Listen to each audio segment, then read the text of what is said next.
Syria football লিগে লেচেকে 1-0 গোলে হারিয়ে নিজেদের আধিপত্য বজায় রেখেছে ইন্টার মিলান। ঘরের মাঠে অনুষ্ঠিত এই ম্যাচে পুরো সময় জুড়ে একচেটিয়া খেললেও গোলের জন্য ইন্টারকে দীর্ঘক্ষণ অপেক্ষা করতে হয়।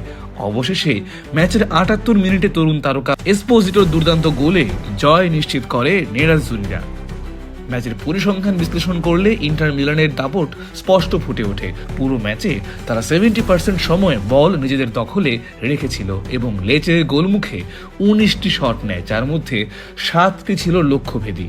অন্যদিকে লেচে রক্ষণাত্মক কৌশলে খেললেও তারা মাত্র একবার ইন্টারের গোলরক্ষককে পরীক্ষায় ফেলতে পেরেছিল।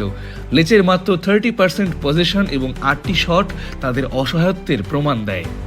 এই জয়ের ফলে লিগ টেবিলের শীর্ষস্থানে নিজেদের অবস্থান আরও মজবুত করল ইন্টার মিলান। শিরোপা দৌড়ে ইন্টারের এই ধারাবাহিকতা তাদের সমর্থকদের মধ্যে বাড়তি উদ্দীপনা সৃষ্টি করেছে।